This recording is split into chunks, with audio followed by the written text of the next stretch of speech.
So hello everyone, आज हम लेने वाले हैं एफ वाई बी कॉम का जो हमारा बेसिक टूल्स इन इकोनॉमिक्स ये जो सब्जेक्ट है उसका आज हम लोग लेक्चर नंबर 3 लेंगे, चैप्टर नंबर 6 का।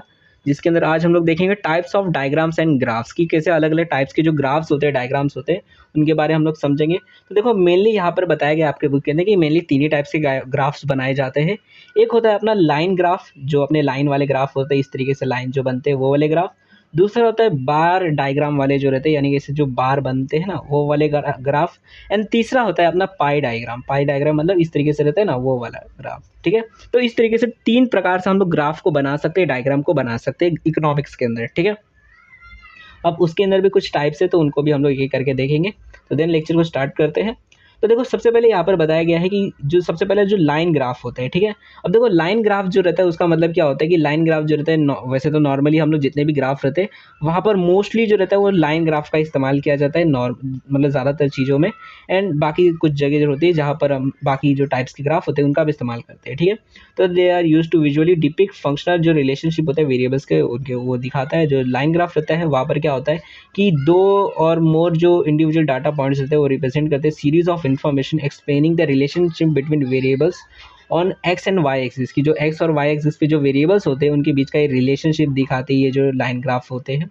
तो लाइन ग्राफ को जो है हम लोग लाइन चार्ट और लाइन प्लॉट भी बोला जाता है। तो आपको याद रखना है कि line graph is also known as line chart और अ लाइन प्लॉट। ठीक है, कि यहाँ पर हम लोग ऐसे पॉइंट्स डाल देते हैं और देन जॉइंट कर देते हैं, तो इसलिए ये भी बोला जाता है, लाइन प्लॉट्स भी बोला जाता है। A line graph should have following feature, कि लाइन ग्राफ के अंदर ये सारी चीज़ें होनी चाहिए। ठीक है, आपको ये याद रखना है क्या क्या चीज़ें होनी चाहिए। सबसे पहले टाइटल होना चाहिए। टाइटल मतलब क्या होता है, देखो टाइटल का मतलब होता है कोई भी ग्राफ जो रहता है वो किस चीज़ का ग्राफ है वो आपको बताना रहता है। जैसे यहाँ पर देखो, यहाँ पर मील सर्वेट का है कि मील कितना हम लोग ने सर्व किया है लोगों को, तो उसका डाटा है, तो ये टाइटल हो गया। ठीक है, इसको हम टाइटल बोलेंगे।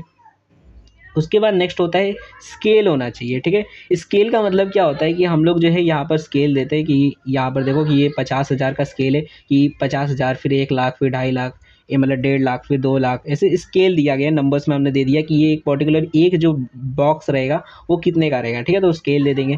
फिर हम लोग पॉइंट्स इस्तेमाल करेंगे, ऐसे पॉइंट्स दे देंगे कि हाँ इस पॉइंट पे ये, फिर लेबल्स डाल देंगे। लेबल्स का मतलब ये होता है कि जैसे अब ये जो डाटा है वो किस चीज़ का डाटा है, कि ये अमाउंट का डाटा है, कि ये कितना हमने मील सर्व किया है, तो ये number of unit of meal जो है उसका है। तो ये जो लेबल है इसको लगा देंगे, इसको लेबल बोला जाता है। ये अब यहाँ पर है, इसका लेबल क्या है, तो ये ईयर का है, तो यहाँ पर ईयर का हम लोग लेबल लगा देंगे, तो लेबल उसको बोलते हैं। एंड देन लास्ट होता है एक लाइन, कि मतलब हम अब सारे जो भी पॉइंट्स रहते हैं उनको लाइन से जोड़ देंगे, तो बन जाएगा हमारा लाइन ग्राफ। ठीक है, अब देखो ये जो ग्राफ होता है वो उसके अंदर पॉजिटिव स्लोप भी हो सकता है, यानी कि वो ऊपर की तरफ भी रह सकता है, और नेगेटिव स्लोप भी हो सकता है। वो डिपेंड करता है कि वो कौन सा ग्राफ है उसके ऊपर रहता है।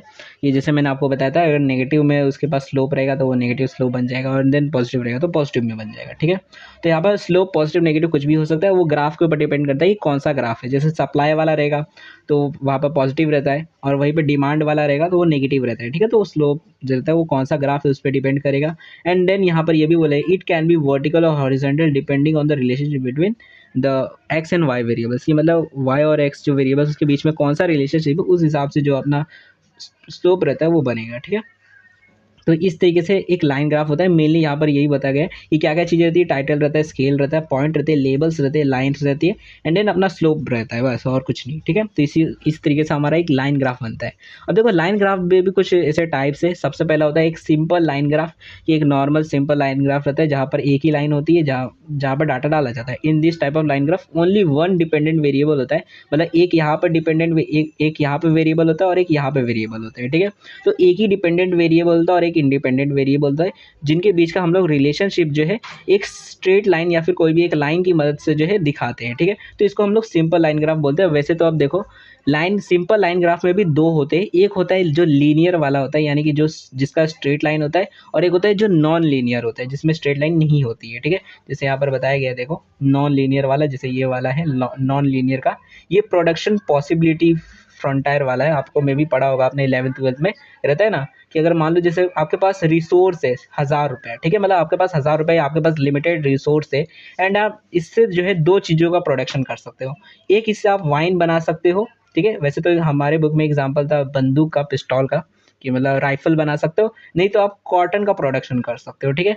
अब 2 चीज़ों को आप कर सकते हो, या तो वाइन या फिर कॉटन, ठीक है। अब अगर मान लो स्टार्टिंग में आप जो रहता है इसको वाइन बनाने के लिए अगर मान लो आप एक पर्टिकुलर अमाउंट इधर डालते हो, ठीक है, ए डाल देते हो, तो उस हिसाब से आपका जो कॉटन रहेगा उसकी मतलब वो जो है आप तब इतना ही बना पाओगे, ठीक है। तब मतलब उसकी वैल्यू कम हो जाएगी। वहीं पे अगर आप मान लो वाइन का प्रोडक्शन कम कर देते हो तो आप कॉटन की प्रोडक्शन को बढ़ा सकते हो, ठीक है। यहाँ पर खर्चा कम करोगे तो यहाँ पर खर्चा बढ़ा सकते हो आप।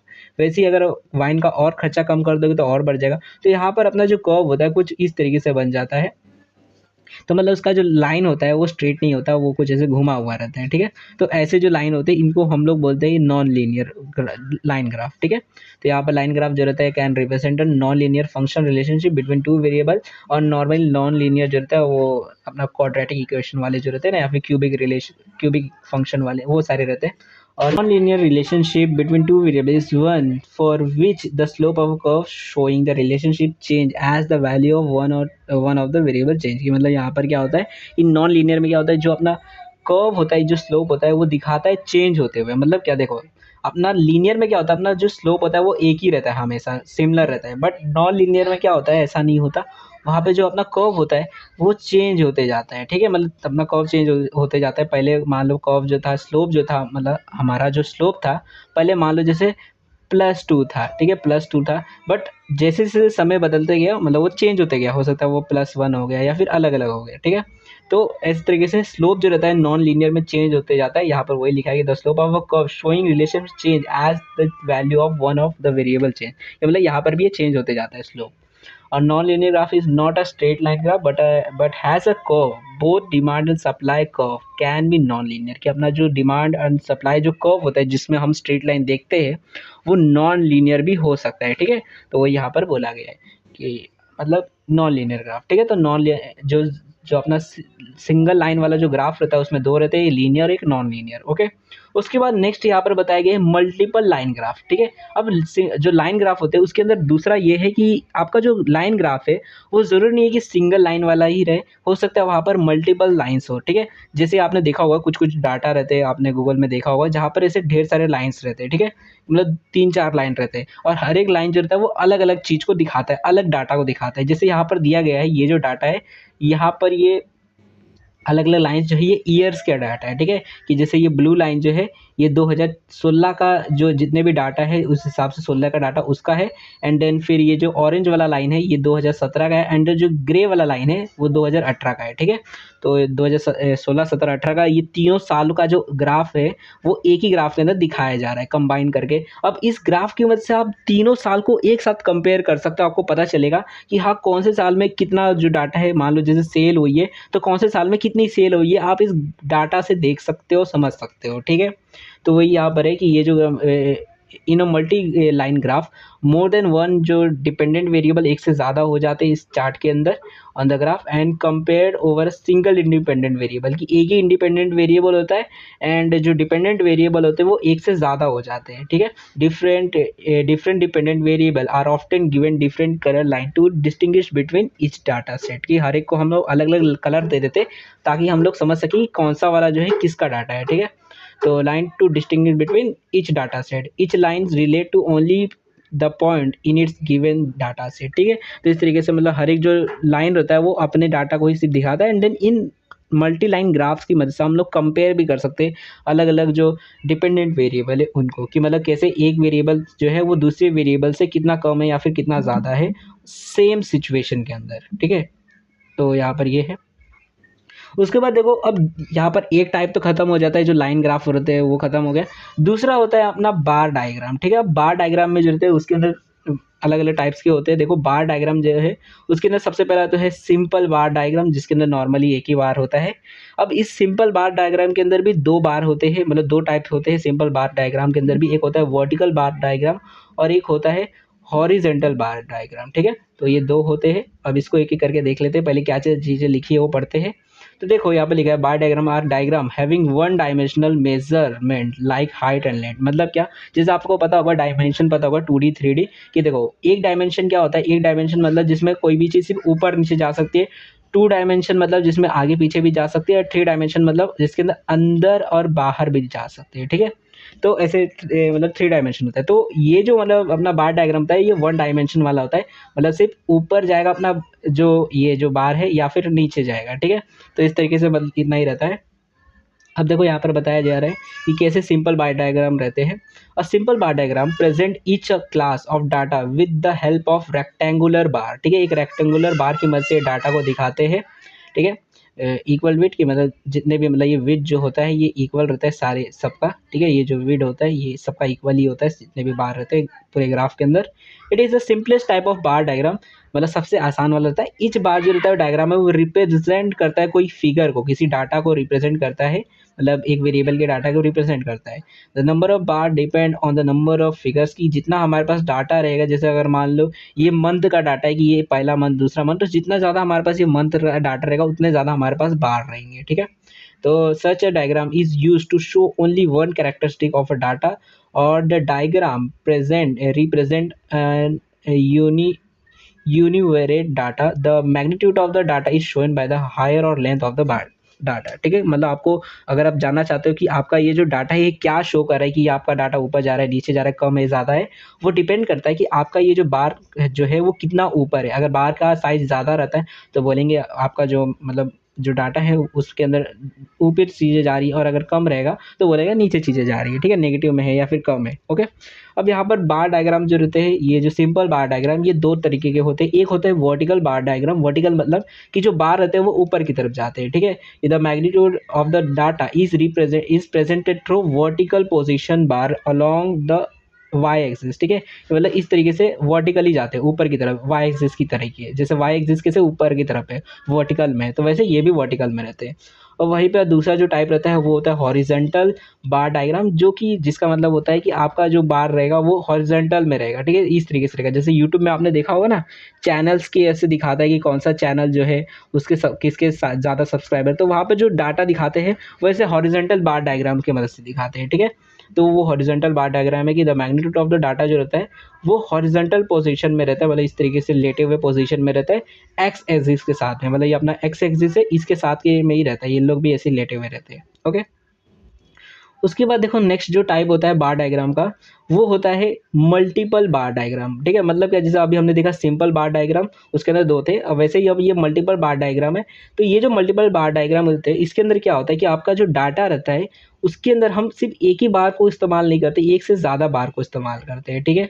जैसे कि यहाँ पर दिखाया गया है, यहाँ पर अगर हम लोग जूम करें इसको थोड़ा तो आपको दिखेगा कि यहाँ पर मतलब डाटा जो है दिखाया जा रहा है किस चीज़ का, तो यहाँ पर जो अपने गुड्स जो रहते हैं उसके इंपोर्ट्स के बारे में बताया जा रहा है, ठीक है, कि कितनी चीज़ें कितना इंपोर्ट्स हो रही है, ठीक है। तो यहाँ पर देखोगे कि फर्स्ट क्वांटिटी में देखोगे तो आपको पता चलेगा कि अपने देश के अंदर जो है इंपोर्ट जो है, यहाँ पर देखो ये जो फर्स्ट बॉक्स है ये POL का इंपोर्ट है, दूसरा गोल्ड और सिल्वर का एक्सपोर्ट है, और ये जो तीसरा है वो नॉन POL और नॉन उसका एक्सपोर्ट है, ठीक है। तो तीनों वैसे तो ब्लैक एंड वाइट में, इसमें आपको डिफरेंस नहीं दिखता होगा कलर का, बट अभी के लिए इतना समझो ये फर्स्ट वाला जो ये है, सेकंड वाला ये है, एंड देन थर्ड वाला ये है, ठीक है। तो इस तरीके से हम डाटा को दिखाते हैं कि मतलब तीनों जो है उसको तीन वेरिएबल्स जो है तीनों को डाटा को एक साथ दिखाते हैं, ठीक है। तो यहाँ पर ये मल्टीपल मतलब कह सकते हो बार बन जाते हैं यहाँ पर इसके अंदर, ठीक है। तो मल्टीपल बार बन जाते हैं। As the name suggest multiple bar diagrams is use to compare two or more variable with the help of vertical और हॉरिजॉन्टल बार, ठीक है। तो यहाँ पर भी आप वर्टिकल या फिर हॉरिजॉन्टल बार बनाकर इस तरीके से दिखा सकते हो। This diagram use different colour code to visually differentiate between the data, ठीक है। कि यहाँ पर हम अलग अलग बार को अलग अलग कलर दे देते ताकि जो है मतलब हम लोग डिफरेंस समझ सके कि किस तरीके से कौन सा डाटा कितना है, और इस हिसाब से हम लोग डिफरेंस समझ सके कि हाँ यहाँ पर देखोगे तो आपको दिखेगा कि ये जो अपना सिल्वर का जो गोल्ड और सिल्वर जो है उसका जो है मतलब इंपोर्ट जो है वो बहुत ज़्यादा कम हम लोग करते हैं, एंड बाकी जो चीज़ें रहती है उनकी ज़्यादा हम लोग एक्सपोर्ट करते हैं। तो वो सारे डाटा को आप कंपेयर कर पाते हो मल्टीपल बार डायग्राम में, ठीक है।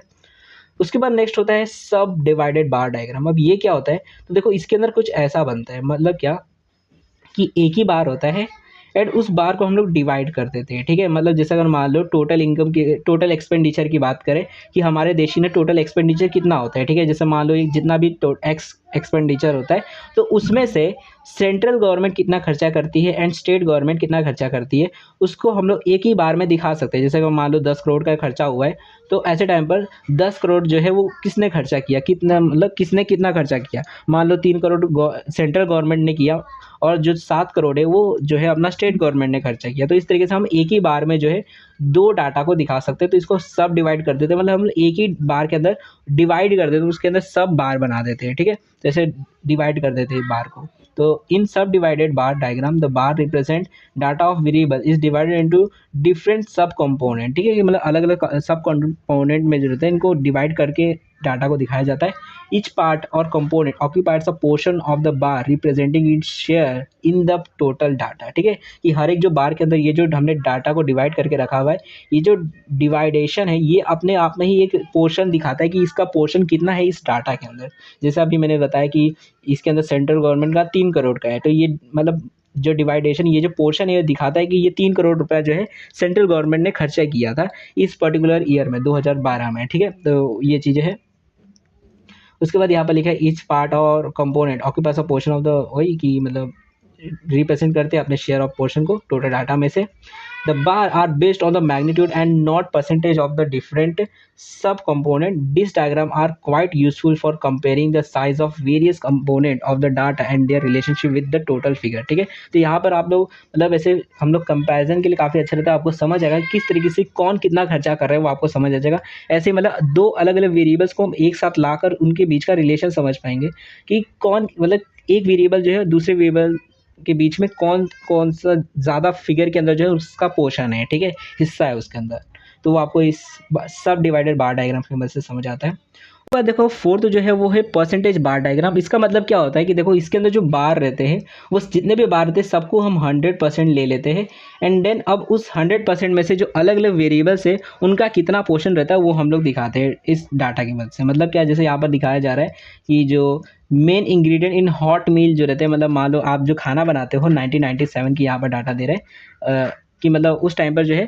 लोग खाना बनाते थे उस समय से लेकर 2012 तक। तो उस समय से लेकर अभी तक लोगों ने अपने खाने के अंदर पोर्शन जो है वो उसके अंदर कितना चेंज किया है। कि मान लो जैसे कि वेजिटेबल, आपके खाने के अंदर वेजिटेबल कितना होता है, फ़िश कितनी होती है, मीट कितना होता है और जो अदर चीज़ें रहती है वो कितनी रहती है। तो उसको अगर आप लोग डाटा को इस तरीके से डालोगे 100% के हिसाब से, तो हम लोग इस तरीके से लिख सकते हैं। जैसे यहाँ पर दिया गया है कि मान लो जैसे यहाँ पर ये है कि आप जो मतलब 1997 में क्या होता था कि लोग जो थे वेजिटेबल बहुत कम डालते थे एंड फिश भी थोड़ा कम ही डालते थे, मीट बहुत ज़्यादा खाते थे एंड देन ये जो अदर है वो कम करते थे। वैसे तो कलर से मेरे को खुद ही नहीं पता चल रहा है क्या चीज़ है, तो इसका मेरे को कलर में मिला ही नहीं इसलिए मेरे को नहीं समझ आ रहा है। वैसे तो ये वेजिटेबल होगा मे बी या फिर मीट होगा, ये अपना इंडिया का नहीं है, ये बाहर देश का है। ठीक है, उसके बाद देखो नेक्स्ट यहाँ पर हम 2012 का अगर डाटा देखोगे उसके उसके साथ कंपेयर करोगे, मतलब यहाँ पर देश के बारे में बता रहे हैं, डेनमार्क का है ये।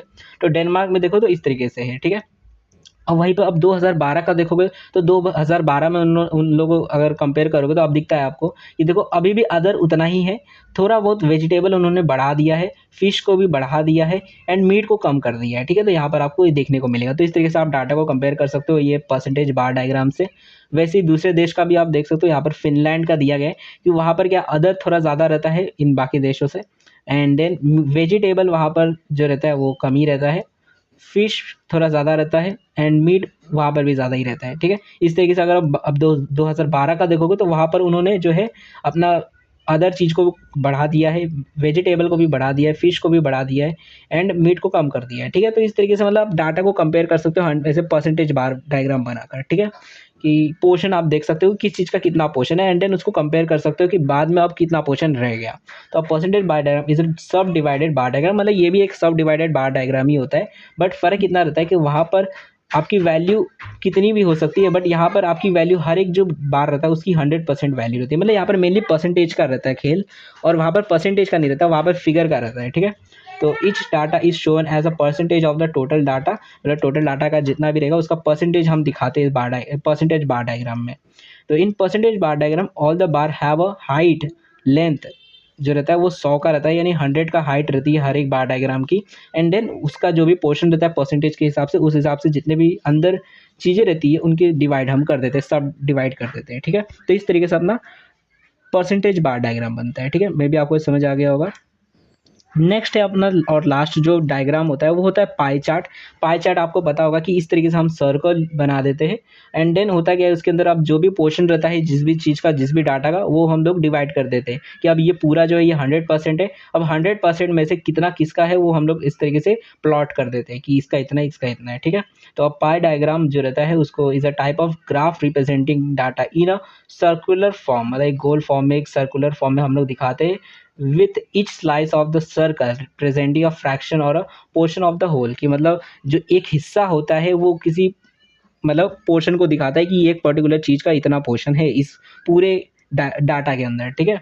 तो pie chart is an effective providing an easy to understand visual depiction, कि यहाँ पर आपको अच्छे से समझ आ जाता है कि किसकी कितनी ज़्यादा मतलब पोर्शन है। जैसे यहाँ पर ये देखोगे तो ये जो डीएल है इसकी सबसे ज़्यादा पोर्शन है ब्लू वाले में, ठीक है। तो आपको ये पता चलता है। नेक्स्ट में जो है ये जो अपना गो जो है जियो जो है उसका ज़्यादा पोर्शन है। तो इस तरीके से आपको समझ आएगा कि हाँ किसका कितना ज़्यादा पोर्शन है वो इस पाई चार्ट से आपको समझ आता है। तो it usually colour coded for better understanding of the portion share of each component, कि हर एक जो कंपोनेंट है उसका कितना शेयर है उसके लिए हम लोग अलग अलग सबको कलर दे देते हैं ताकि अच्छे से हमको समझ आ सके, ठीक है।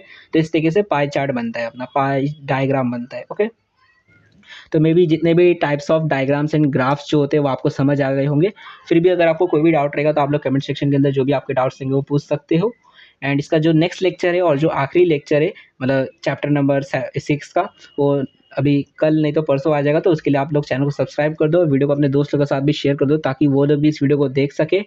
एंड आप चाहो तो हमें सपोर्ट दिखाने के लिए कमेंट सेक्शन में बता सकते हो आपको वीडियो कैसा लगा। अच्छा लगा तो आप बताइए कि आपको वीडियो अच्छी लगी है। एंड अगर आपको कोई डाउट रहेगा तो आप लोग पूछ सकते हो। और वीडियो को लाइक कर देना अगर वीडियो पसंद आई है। एंड आप चाहो तो हमें इंस्टाग्राम पे भी फॉलो कर सकते हो। और अगर आपको ये लेक्चर का पीडीएफ चाहिए स्टडी पर्पस के लिए तो आपको टेलीग्राम पे मिल जाएगा, तो वहाँ से जाकर आप लोग ले सकते हो। दोनों की जो लिंक है वो आपको डिस्क्रिप्शन के अंदर मिल जाएगी। एंड अगर आप वीडियो को लेट देख रहे हो तो हो सकता है इसकी नेक्स्ट वीडियो की जो प्लेलिस्ट है यहाँ पर राइट साइड में आ गई हो, तो यहाँ से जाकर आप नेक्स्ट वीडियो को भी देख सकते हो। और अगर आपने किसी प्रीवियस चैप्टर को अगर नहीं देखा है, पहले की वीडियोस को नहीं देखा है, तो वो भी आप लोग इस प्लेलिस्ट से देख सकते हो। So thanks for watching my video, अपने नेक्स्ट वीडियो में मिलेंगे।